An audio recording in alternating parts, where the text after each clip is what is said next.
siamo a Meana Sardo, il punto mediano della nostra Sardegna in piena Barbagia del Mandrolisai.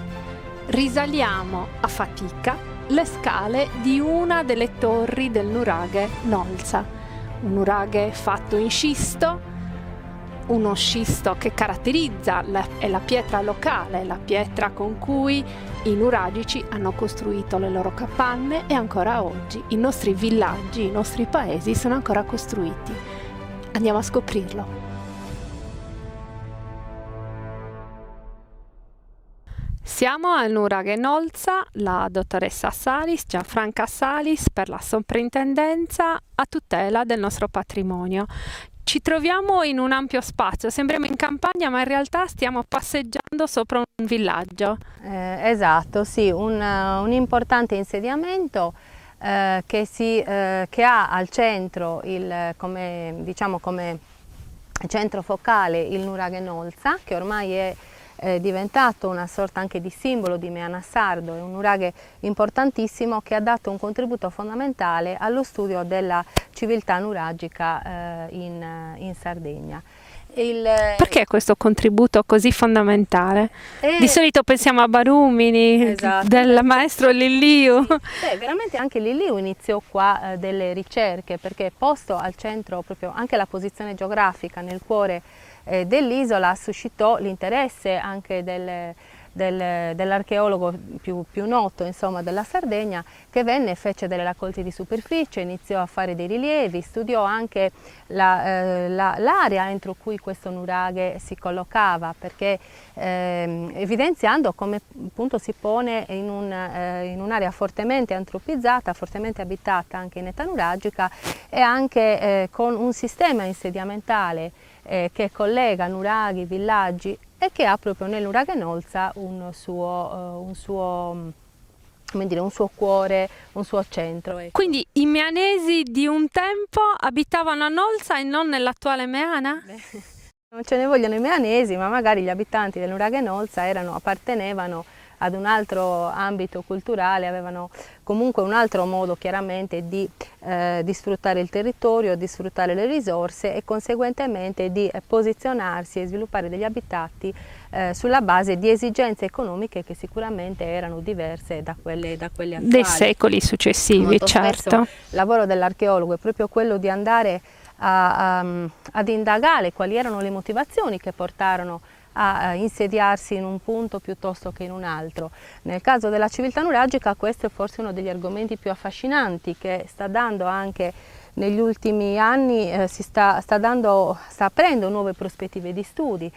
Se pensiamo magari agli anni passati, forse ecco, ci si concentrava moltissimo su un'impostazione di tipo militare, si pensava ai nuragici come a una popolazione occupata, abbarbicata sui nuraghi, occupata a difendersi o da invasori esterni o dalle popolazioni vicine. Oggi in realtà abbiamo un'altra visione della civiltà nuragica, era un popolo che aveva un'economia complessa, agricola, pastorale, ma che aveva anche sicuramente tutta una serie di attività commerciali, di quelle che oggi chiameremo commerciali, e che si occupava dello sfruttamento delle risorse del territorio, immagino, che potevano essere anche le risorse minerarie, le risorse, insomma, avevano sicuramente una civiltà molto più complessa e molto più aperta all'esterno di quella che la letteratura più datata ci ha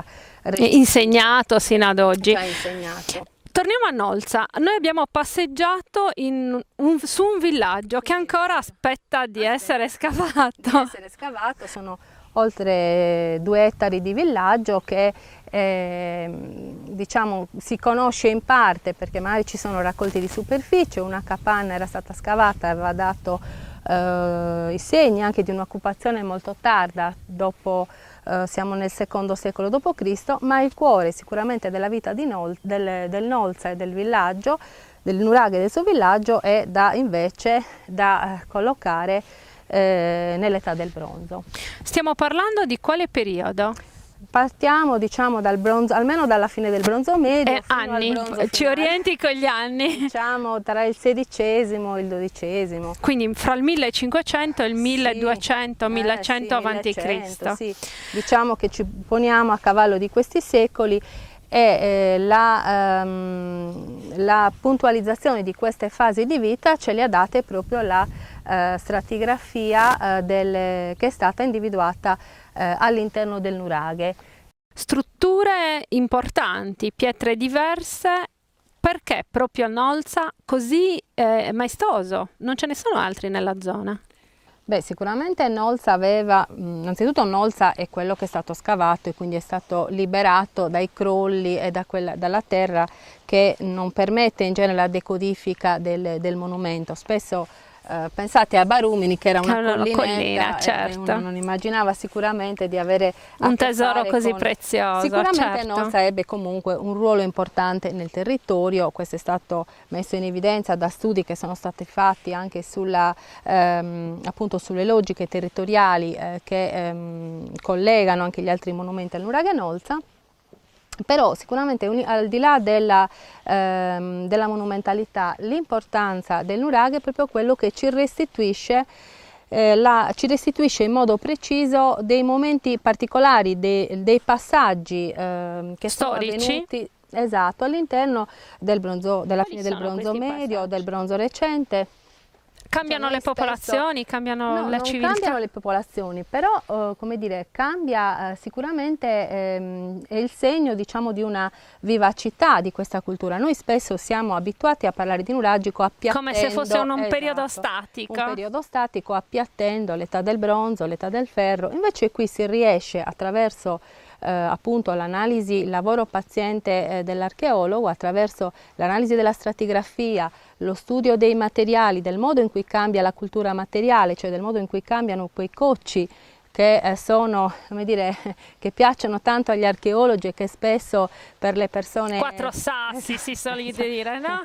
E invece proprio quelli... Da questa possibilità di ricostruire queste fasi e collegarle poi ai cambiamenti, alle aggiunte murarie, ai cambiamenti nell'architettura, si riesce proprio a ragionare in termini di trasformazione, alla fine del bronzo, nel bronzo recente, di trasformazione all'inizio del bronzo finale, e poi anche a capire appunto quell'abbandono che a un certo punto, quel destino di abbandono che a un certo punto caratterizza i nuraghi. Quindi i nuraghi sono connotati spesso, e a noi turisti incuriosisce moltissimo, appassionati, da delle feritoie. So che il termine non è appropriato, ma a cosa servivano e soprattutto spesso li troviamo anche in quote basse?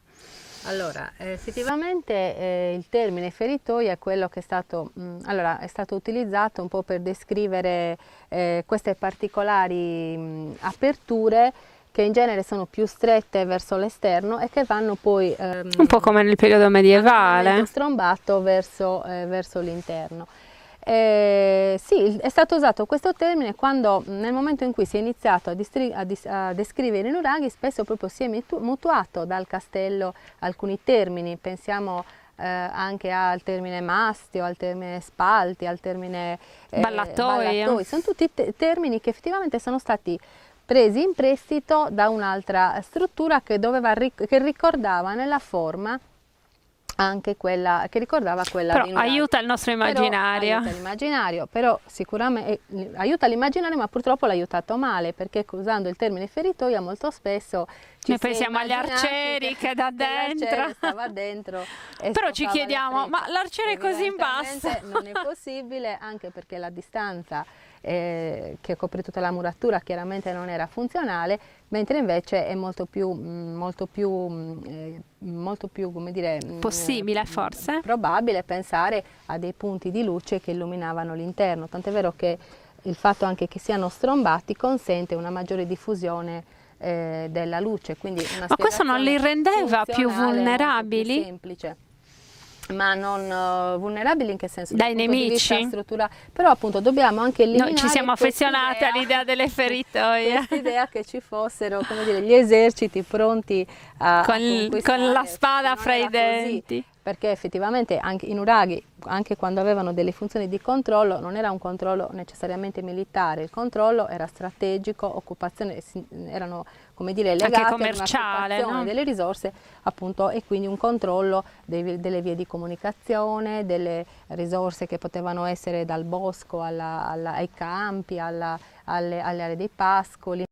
La pietra è sicuramente uno degli elementi che connotano di più il mondo nuragico, megalitico quasi, no? Con questa architettura imponente, maestosa. Di recente poi con Montibrame abbiamo scoperto anche la scultura monumentale. Ma chi lavorava queste pietre? Come venivano lavorate e soprattutto come facevano a costruire un nuraghe?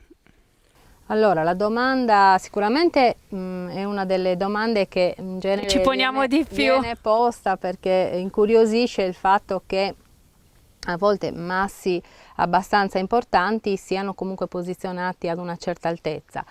È evidente che comunque solamente in genere i massi più grandi sono nelle parti basse, quindi i filari andavano poi a diminuire nelle dimensioni, e comunque le parti alte erano anche più regolari nella forma, il che significa anche una facilità di posa più semplice rispetto ai blocchi meno lavorati.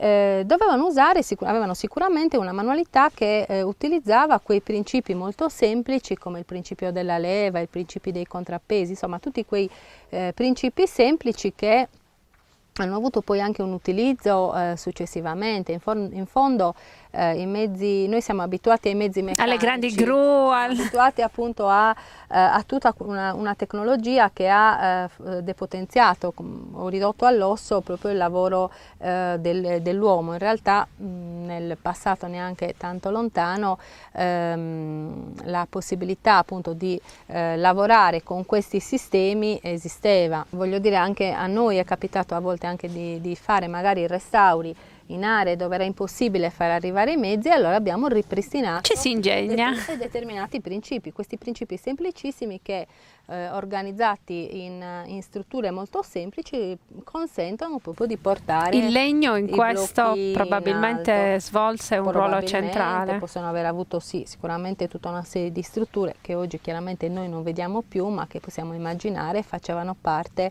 delle attrezzature di queste maestranze, che poi con l'andare del tempo avevano raggiunto le maestranze. Livelli tecnologici. Ogni villaggio aveva una sua maestranza, oppure possiamo ipotizzare come in epoca medievale che maestranze uguali si muovessero? Da capire, cioè, diciamo che tutte queste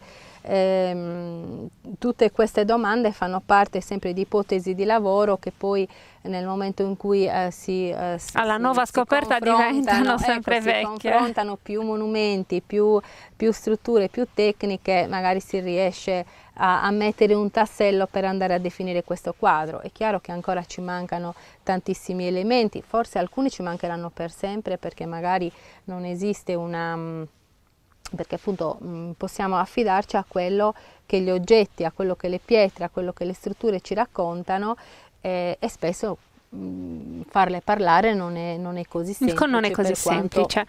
Proviamo, le chiediamo un'altra curiosità che sempre, come dire, aggrovella noi appassionati. Queste pietre, noi oggi le vediamo nude nella loro interezza, le dobbiamo ipotizzare, mi passi il termine improprio sicuramente, intonacate?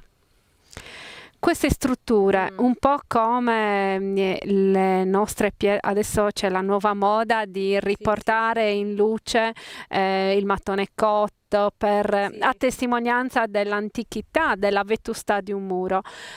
Ma i nuragici proteggevano anche dall'umidità? Allora, all'interno talvolta, quando sono state magari si è potuto scavare delle tolosintegre, effettivamente delle tracce di una intonacatura di argilla si è ritrovata. Sicuramente oggi noi li vediamo spesso privi delle zeppe che dovevano chiudere tutti gli interstizi tra una pietra e l'altra.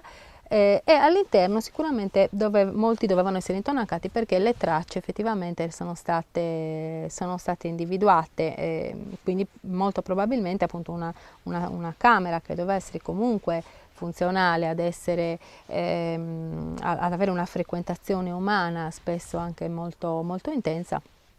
Doveva essere anche isolata con questa intonacatura d'argilla, esatto, che si ritrova molto spesso anche nelle capanne di alcuni villaggi. Certo, non si riesce sempre a individuare la traccia perché a volte non si conserva, però nei casi in cui magari le condizioni del deposito erano tali da permettere proprio la conservazione dell'intera struttura, una conservazione buona, ecco, della struttura, le tracce effettivamente sono state Mentre nella parte esterna non è stato mai ritrovato? Nella parte esterna sicuramente ci doveva essere una buona rinzeppatura con l'uso anche di malta, però un'intonacatura complessiva non ce la aspettiamo, anche perché probabilmente gli agenti atmosferici l'avrebbero, come dire. Se ci fosse stata noi non la conosciamo perché gli agenti sono intervenuti. Non sarebbe stato neanche funzionale, ecco, alla struttura, ecco.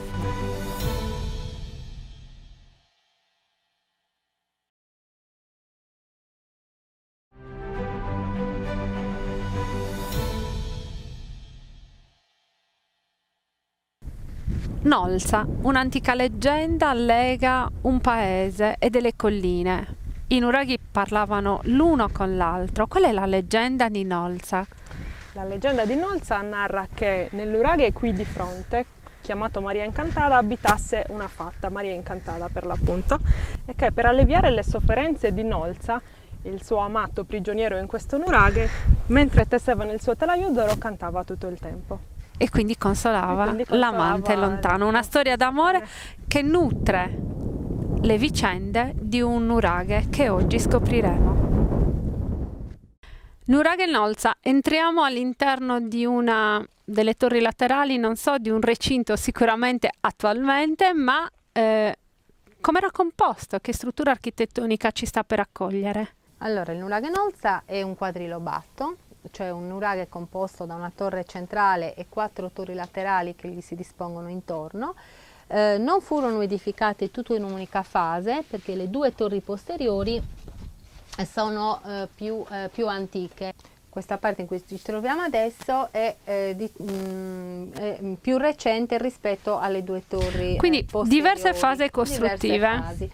Quindi quando vengono realizzate queste 2 torri con questo ingresso che mostra già delle particolarità di un'architettura evoluta, vediamo il finestrello di scarico che impediva di caricare il peso sulle parti vuote, cioè sull'ingresso, sulla luce dell'ingresso, e quindi consentiva all'architrave di scaricare quel peso sui lati. Diciamo è composta, costruita ad ogiva, cioè con i blocchi che vanno a degradare in modo da chiudere nella parte superiore.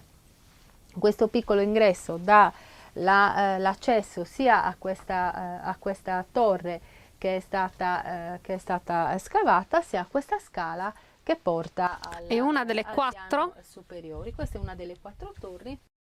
Una ripida scala, perfettamente costruita, potrebbe essere una delle nostre scale, dei nostre case proprio in scisto che caratterizzano i nostri villaggi. Sicuramente una scala, come dire, praticabile. A volte abbiamo visto in altri nuraghi delle scale un po' più ripide, molto più da trekking quasi. Diciamo così. Questa sicuramente era una scala abbastanza agevole, che la parte più interessante che vorrei far notare è proprio l'architettura che porta poi a chiudere verso l'alto in questa forma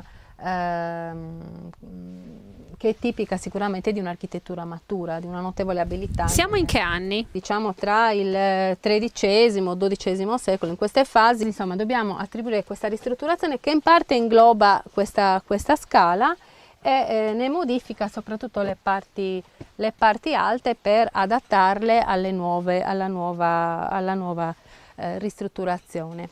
Siamo in cima ad una delle torri. Qui siamo proprio alla torre centrale, di fronte, vicino alla torre centrale.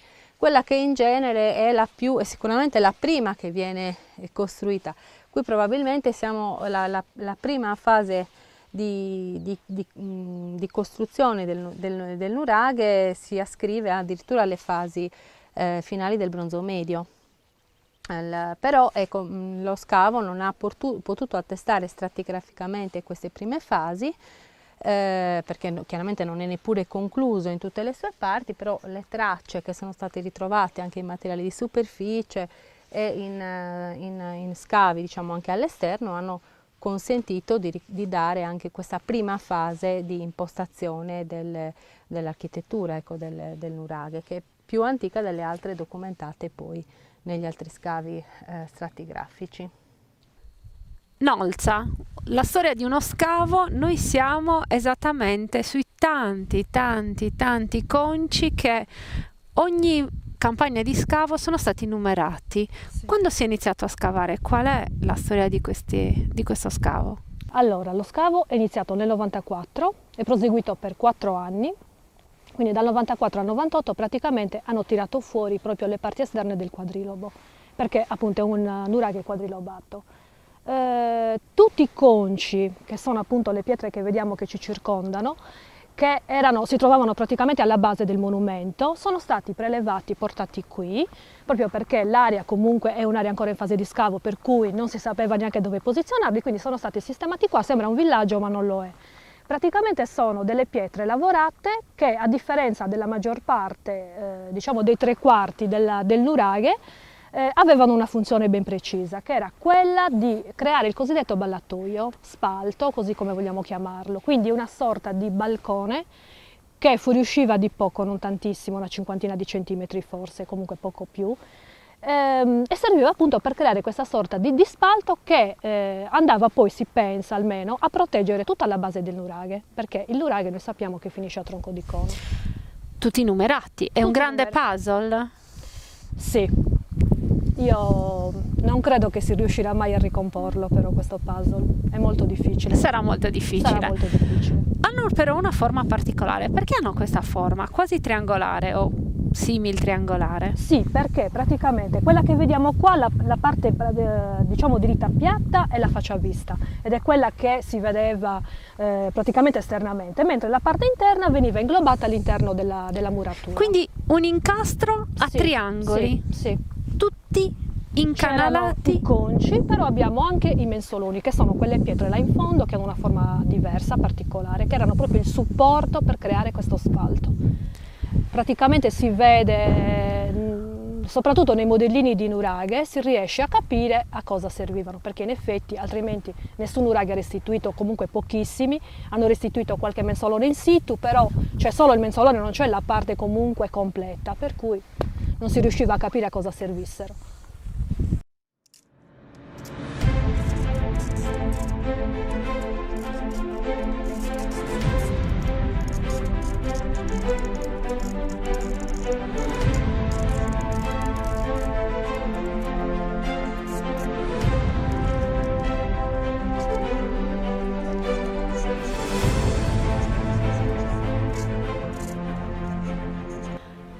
Angoli segreti di questo nuraghe sono ancora misteriosamente oscuri anche al mondo scientifico, agli archeologi che stanno scavando. Accanto a me un cunicolo profondo almeno 2 metri, porta all'interno di una stanza che chiameremo noi segreta, perché in realtà la scopriranno solo per la prima volta le nostre telecamere. E con questo mistero vi rimandiamo alla prossima puntata.